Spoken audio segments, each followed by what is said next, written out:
Hello दोस्तों, आप सभी को गुलाब जामुन जैसी मीठी मीठी नमस्कार। और उसी के साथ आप लोगों का स्वागत है मार्केट के पैचअप या ब्रेकअप शो में। आज के दिन हम डिस्कस करेंगे एक तो हमारी मार्केट को किस तरीके से मंडे के दिन यहाँ पर हमारे लिए इंपॉर्टेंट लेवल्स निकल कर आते हैं, और उसी के साथ साथ इस वीकली बेसिस पर क्या प्राइस वॉल्यूम एक्शन के बेसिस पर मार्केट की नीयत रह सकती है। उन सभी पॉइंट्स को कवर करने की कोशिश करेंगे। और उसी के साथ साथ एक और एसएमई आईपीओ की होने वाली है listing, Kaushalya logistic SME IPO की। तो वहां पर क्या रहेगी मेरी पर्सनल लिस्टिंग स्ट्रेटेजी, उस पॉइंट को भी कवर आउट करने की कोशिश करेंगे।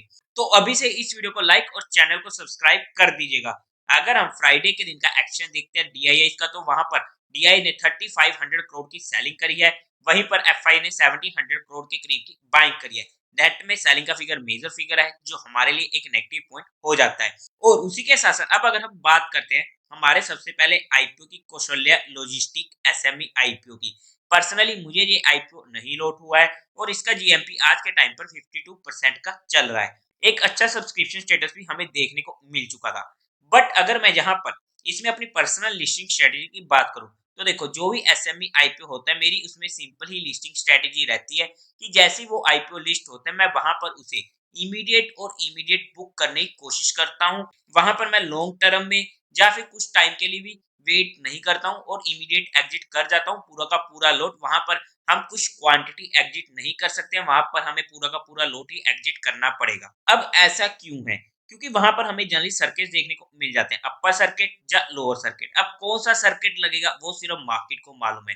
क्या लगना कंफर्म है? कोई कंफर्म नहीं है, लेकिन मोस्टली चांसेस होता है कि वहां पर हमें सर्किट देखने को मिल जाता है। बट वहां पर अगर अपर सर्किट लगता है, फिर हमें कोई दिक्कत नहीं होती है, हमें मजे आते हैं, हमारी आत्मा को शांति मिलती है और दिल को सुकून मिलता है।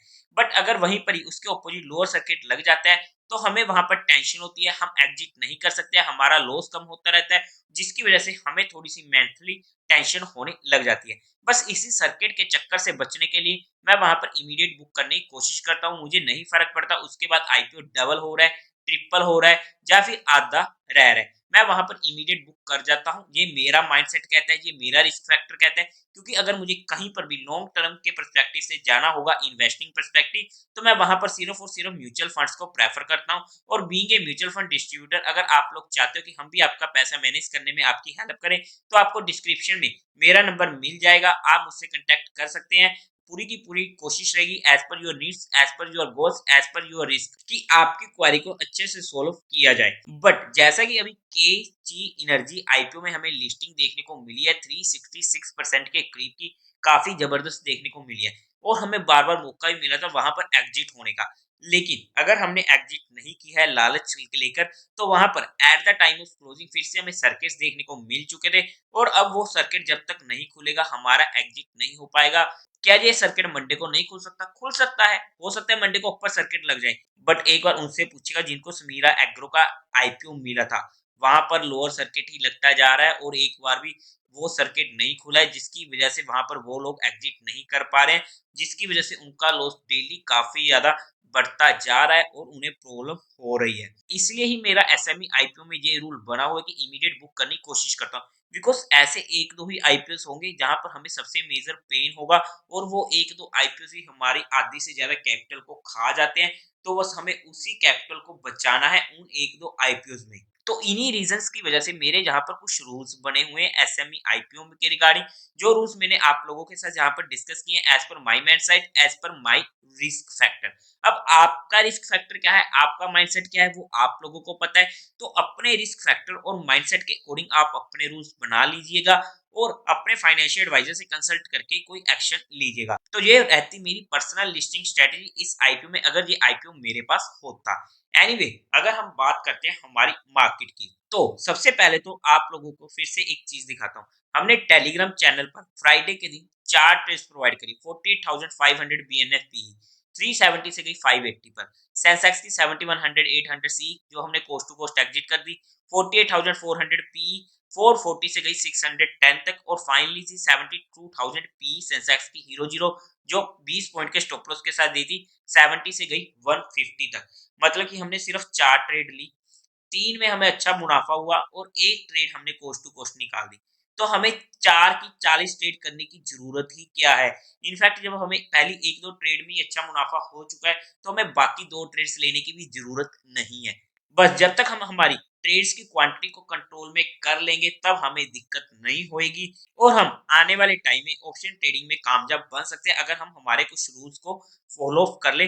मैं यहाँ पर आई बटन में लिंक डाल दूँगा, एक बार आप उसे चेक कर लीजिएगा, आपको काफ़ी ज़्यादा मज़ा आने वाला है कि कैसे हम ऑप्शन बाइंग में हमारे लाखों के लॉसेस को भी रिकवर कर सकते हैं। By the way Telegram channel का लिंक आपको डिस्क्रिप्शन में मिल जाएगा, आप वहाँ से जॉइन कर सकते हैं। अब अगर हम बात करते हैं हमारी मार्केट की, अगर हम सबसे पहले इंट्राडे पर्सपेक्टिव बात करते हैं, तो जैसा कि हमारी बात हुई थी, ये हमारे लिए इमीडिएट सपोर्ट रहेगा, जहाँ पर मार्केट ऊपर को खुलती है, कुछ नहीं कर सकते थे, वहाँ पर बीच में और यहाँ पर सपोर्ट लेने की कोशिश करी, बट इस सपोर्ट को तोड़ दिया, हमारा स्टॉप लॉस हिट हुआ, इट्स ओके। बट 21,600 का हमारे पास सपोर्ट था और वहां से थोड़ा सा ऊपर से हमें बाउंस भी देखने को मिला, स्ट्रॉन्ग बाउंस था और वहां पर अगर हमारी एंट्री हुई तो अच्छी मूव हमको मिल चुकी थी। वैसे हमारे लेवल्स के अकॉर्डिंग जो जहां पर ओपनली शेयर किए थे, तो वहां पर प्रॉपरली कोई काम नहीं हुआ था। बट अब अगर हम बात करते हैं मंडे के दिन, तो वहां पर हमारे लिए जो मेजर रेजिस्टेंस रहेगा ना, वो रहेगा 21,830 के करीब का, जहां पर निफ्टी ने लाइफ टाइम हाई बनाया था। अब मैं इस फ्लैट बेस के पैटर्न को ना थोड़ा सा बड़ा कर रहा हूँ, क्यों, वो अब आप समझ लीजिएगा। अब ये प्रॉपर्ली हमारे लिए फ्लैट बेस का पैटर्न बन चुका है। 21,500 हमारे लिए एक मेजर मेजर सपोर्ट होने वाली है जिसकी, और अपर साइड 21,830 हमारे लिए इंपॉर्टेंट रेजिस्टेंस रहने वाला है। अगर मार्केट इसके ऊपर जाती है, तो वहां पर हमें 22,000 तक के लेवल देखने को मिल सकते हैं, और इसके नीचे जाते हैं तो वहां पर भी हमें 200 तक की पॉइंट नीचे की साइड भी देखने को मिल सकती है। बीच में अगर हम डिफेंसिव है तो थोड़ा सा काम अवॉइड भी कर सकते हैं, और जैसे कोई भी इंपॉर्टेंट सेटअप बनता हुआ मैं आप लोगों को टेलीग्राम चैनल पर अपडेट कर दूंगा। अगर इमीडिएटली भी कल के दिन मार्केट 21,600 का लेवल तोड़ते, तो वहां पर हमें 21,500 तक के लेवल देखने को मिल सकते हैं। इंपॉर्टेंट होगा ट्रेल करना एक छोटे से स्टॉप लॉस के साथ, और उसी के साथ ऊपर की साइड अगर 21,760 का लेवल टूटता है, तो वहां पर हमें 21,800 830 तक के लेवल भी देखने को मिल सकते हैं। बट फिर से हमारा स्टॉप लॉस 10 से 20 पॉइंट से ज्यादा का नहीं होना चाहिए, और उसी के साथ साथ मिड कैप निफ्टी में रहेगी एक्सपायरी। तो यहाँ पर अगर कोई भी इंपॉर्टेंट सेटअप बनता हुआ, कोई हीरो जीरो ट्रेड बनती हुई, तो मैं आप लोगों को टेलीग्राम चैनल पर अपडेट कर दूंगा। उसी के साथ साथ अगर हम बात करते हैं वीकली बेसिस पर, तो हम चलते हैं डेली कैंडल चार्ट पर, क्योंकि वीकली बेसिस को स्टडी करने के लिए डेली कैंडल चार्ट पर ही हम उसको अच्छे से स्टडी कर सकते हैं।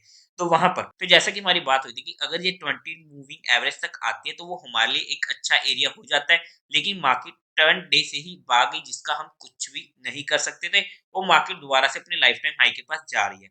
अब अगर इस लेवल को क्रॉस करती है, तो वो 22,000 तक के लेवल दिखा सकती है, जैसा कि हमारी बात ऑलरेडी हो चुकी है। और अगर मार्केट को रिवर्सल लेना है, तो जो ये रेंज है ना, ये एक परफेक्ट रेंज हो जाती है, जहां से मार्केट एक रिवर्स ले सकती है, और ये रिवर्स फास्ट एंड फ्यूरियस हो सकता है, और ये कहां तक जा सकता है, 20 मूविंग एवरेज तक का। या फिर हम कहें 21,200 से 300 की रेंज में अगर हमें मार्केट देखने को मिलती है ना, तो ये हमारे लिए एक अपॉर्चुनिटी होने वाली है, जहां पर हमें बाइंग और डिप का मौका मिलेगा, और जहां से बाउंस बैक आने के और स्ट्रॉन्ग बाउंस बैक आने की काफी ज्यादा उम्मीद रहेगी, क्योंकि already market 10 day moving average पर एक बार, दो बार, तीन बार सपोर्ट ले चुकी है, और नेक्स्ट टाइम काफी ज्यादा चांसेस होगी कि ये 10 डे मूविंग एवरेज को ब्रीच करके 20 की मूविंग एवरेज तक आ सकती है। तो हमारे लिए काफी ज्यादा इंपॉर्टेंट वहां पर रहेगी इसकी 20 की मूविंग एवरेज। अगर मार्केट हमें इस वीक के मिडल में 20 की मूविंग एवरेज के पास अगर आती भी है, तो वहां पर हमें घबराना नहीं है, वो हमारे लिए एक अपॉर्चुनिटी ही होने वाली है, जहां से बाउंस बैक आने के काफी ज्यादा स्ट्रॉन्ग चांसेस रहेंगे, क्योंकि यहाँ पर ये एक ऐसा एरिया आ जाता है, खोने को 1 रुपया मिलने को 5 रुपए, जो हमारा रिस्क रिवॉर्ड रेशो 1:5 का बनता है, वो हमारे लिए परफेक्ट बैठ जाता है इस एरिया पर। वैल्यू जोन नहीं कहूंगा, वैल्यू जोन हमारे लिए रहेगा इसकी 50 की मूविंग एवरेज, जो हमारे लिए अच्छा लेवल होगा 21,000 का। मतलब कि 21,000 एक ऐसा लेवल होने वाला है, इस कैंडल का जो लो है ना, ये एक ऐसा लेवल होने वाला है जो हमारे लिए सोने पे सुहागे वाली बात होगी। बाय द वे अगर मैं बैंक निफ्टी को स्टडी करने की कोशिश करूं, ये था हमारे लिए लेवल 20 की मूविंग एवरेज का, और क्या ही वहां से बाउंस देखने को मिला, और कहा था कि अगर 10 डे मूविंग एवरेज को क्रॉस करता है, तो वहां से भी हमें इमीडिएट बाउंस देखने को मिल सकता है, और वहीं से हमें परफेक्ट बाउंस देखने को मिल चुका है। अगर मैं इसमें अब मेजर सपोर्ट की बात करूं, तो वो हमारे लिए आ जाता है ये वाला लो, लेवल 46,800 के पास का।